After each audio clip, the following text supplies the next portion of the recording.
안녕하세요. 오늘은 전원주택의 장점이라기보다는 제가 이제 왜 전원주택에 사는가, 제가 아직 뭐 은퇴자도 아닌데, 우리나라에서는 대체로 젊을 때는 도시에서 아파트에 생활하다가 은퇴하면은 시골에 전원주택을 뭐 짓거나 사서 그렇게 내려가는 경우가 보편적이죠. 일단은 저는 그게 거꾸로 됐다고 생각을 해요. 젊을 때 오히려 이런 그 관리에 손이 많이 가고 그런 부분들이 있는 기력이 있을 때 이런 데서 살고 적어도 뭐 젊을 때 애들도 키우잖아요.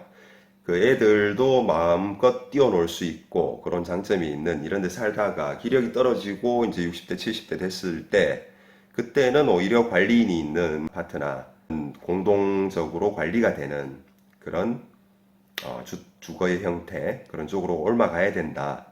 그렇게 생각을 합니다. 이게 거꾸로 된 것 같아요. 일단 그렇고요.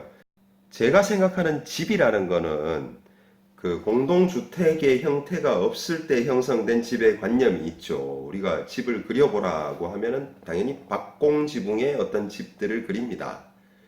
요즘 아이들은 안 그렇죠. 적어도 저희 세대까지는 그렇다는 거죠. 이 박공지붕의 집을 집의 이미지로 가지고 있다는 거죠. 그래서 그런 걸 갖고 싶어 한다는 거죠. 부지가 있고 마당이 있고 거기에 나무도 한 그루 자라고 있고 거기에 과일도 달리고 뭐 이런 부분들에 대한 그런 욕구 그런 것들이 있다는 거죠. 이 내면에 그렇다 보니까 저는 그런 것들을 쫓아서 이제 이런 것들을 좀 갈구하게 됐고 내 집으로서 그 공동주택의 위상이라는 것은 그 뭐랄까 그런 느낌이 들어요. 바깥에서 삶을 살고 여기서 들어와서 휴식과 재충전을 하는 딱 그 정도의 역할. 그 정도의 역할밖에 못하는 걸로 느껴져요. 안 그런 분들도 물론 많겠죠. 저는 뭐냐면 이 삶이라는 놈을 그 일로 집으로 다 끌고 들어오고 싶었어요. 그래서 삶의 거점, 삶의 상당 부분이 이 집에서 이루어질 수 있고 이것이 거점이 되는 그런 삶을 이제 원했던 거죠. 그래서 이런 집에 계속 살기 시작했고 현재까지도 계속 살고 있습니다. 좀 현실적인 이유를 몇 가지 말씀드리면은 일단 그런 공동주택에 살면서 느끼는 불편들 같은 것들이 있죠. 그런 것들 대표적으로 누구나 예상하듯이 층간소음, 벽간소음도 있죠.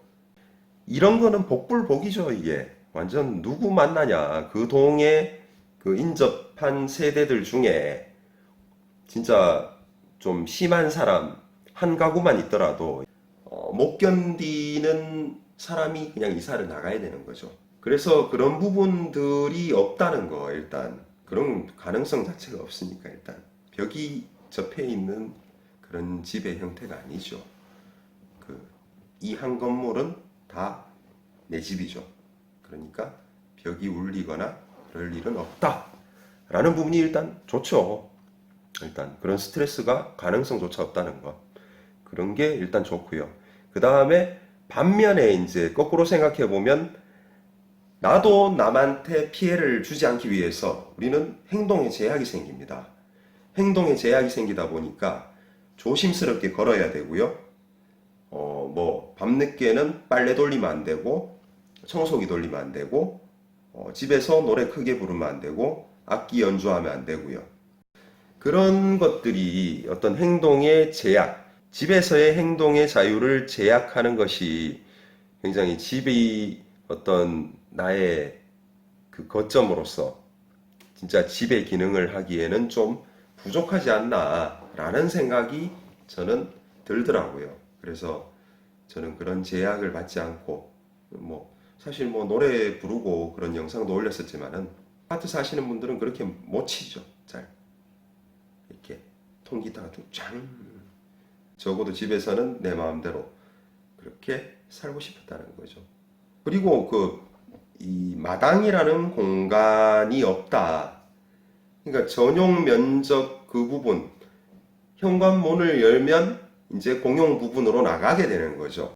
집 안이라고 하면은 다 현관문 안에 그런 어떤 실내 공간들인데 그 안에서 할 것들이 뭐 할 수 있는 것들이 많지가 않아요.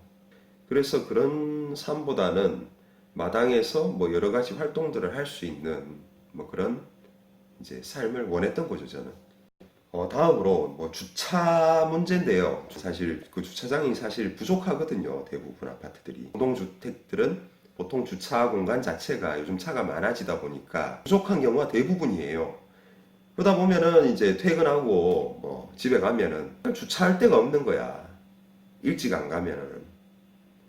그럼 조금 뭐 야근이라도 한다든지 마트라도 들렸다가 들어오면은 주차할 데가 없는 거야. 주차할 데가 없으면은 지하에서 지상으로 올라오고 거기도 없으면은 돌다가 주변에 골목을 돌고 길가에 대놓고 그로 인한 어떤 내 시간의 로스 그런 부분들도 상당하고요. 주차장에서 집에까지 가는데 현관문 열고 내 전용 공간까지 가는 데는 이제 상당한 시간이 걸려요. 저 같은 경우는 지금 요 바로 밑에 대문 안에 바로 주차를 하고 바로 현관문까지 몇 초 안 걸리죠. 딱 끝이에요, 그냥. 그러니까 출퇴근 시간을 계산할 때 너 이사했다며 어느 아파트로 갔어? 거기서 그러면 출근 시간은 얼마나 걸려? 라고 얘기하면은 뭐라고 얘기해요? 어떤 기준으로 얘기를 하죠? 차 타고 나서 얘기하죠. 차 타고 나서 기준으로. 차 타고 나서 나 사무실 주차장까지, 회사 주차장까지 얼마 걸린다. 아, 이 정도 걸려. 뭐 30분 걸린다 치면은 9시 출근 시간이라고 해봅시다. 그럼 30분 걸리면은 뭐 10분 전에 도착한다고 쳐도 그럼 뭐 20분 돼가지고 8시 20분에 출발하면은 그 시간에 도착할 수 있습니까? 8시 20분에 우리 집 현관문 열고 나가면 그 시간에 도착할 수 있을까요? 불가능하죠. 한 1, 20분 더 걸리죠. 뭐 두서없이 이렇게 얘기를 해봤는데요. 평소에 뭐 많이 해왔지만은 이렇게 또 얘기하려고 그러니까 카메라를 틀어놓으니까 별로 말이 안 나와요, 잘. 생각도 좀 잘 안 나고.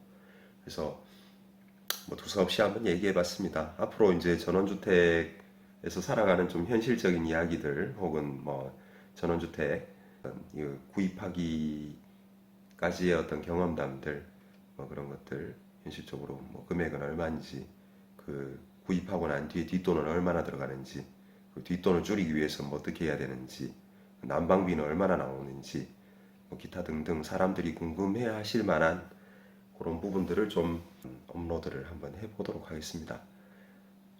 재미가 없으니까 이게 아무도 안 들어와요. 그래서 유튜브 시작한 지 지금 3달이 다 돼가는데 구독자도 안 늘고 조회수도 거의 안 늘어요. 그래서 좀 우연히 이 영상을 보시면은 뭐 구독하고 뭐 좋아요 뭐 이런 거 좀 남겨주세요. 그리고 댓글도 좀 남겨주시고 살면서 뭐 그런 댓글 있잖아요. 어느 지역이세요? 뭐 그런 것들 그런 단순한 것들이라도 좀 남겨주시면 제가 추후에 컨텐츠 제작하는 거 조금 더 신경 쓰지 않을까 그런 생각이 듭니다. 이상 오늘은 마치겠습니다. 감사합니다.